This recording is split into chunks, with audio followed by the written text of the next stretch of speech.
Hello and welcome everybody. Another beautiful day with my beautiful people. Today's video I want to talk about arguing for my limit or limitation, limits, whatever you want to call it.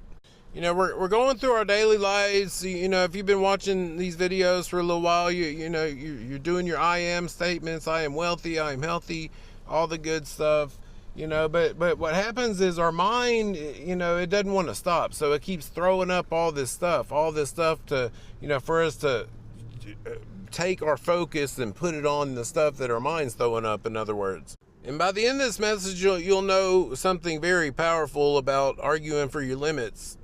So basically, we'll say that I am wealthy, but then 5 minutes later, it's like, well, I'm not the kind of person that, you know, gets in large checks for large amounts, and I'm not the kind of person that, you know, that money easily flows to and this kind of stuff. So it's like we start arguing with ourselves about, you know, these limitations. It's like, I am wealthy, but.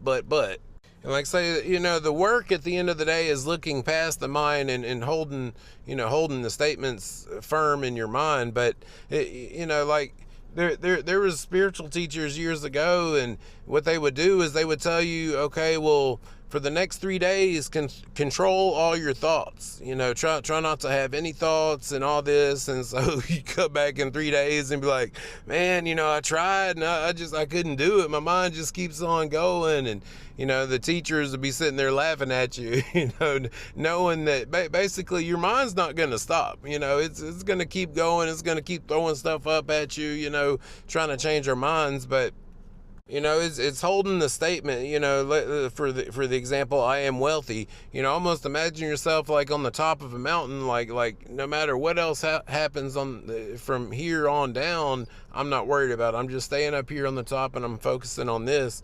So here's the kicker. What I was talking about is when you argue for your limits, you know, and the but, what happens is you're right. So you can say I am wealthy, but then when you argue against it, you know, the mind is going to take over, and that's when the whole trickle effect starts. So basically, if you're saying, well, I'm not the kind of person that, you know, has passive income, and I'm not the kind of person that makes $100,000 a month, or I'm not this, you know, basically you're right. There's no way for you to make $100,000 a month if you're not thinking you're the kind of person that makes $100,000 a month, in other words. So, you know, and you can apply this to health or relationships or whatever aspect of life. I'm just, you know, using wealth as an example, but, you know, the real work, like I say, is acknowledging that the contradictions are coming up and dealing with them and keeping your statement as is. I love y'all. We'll see you on the next one.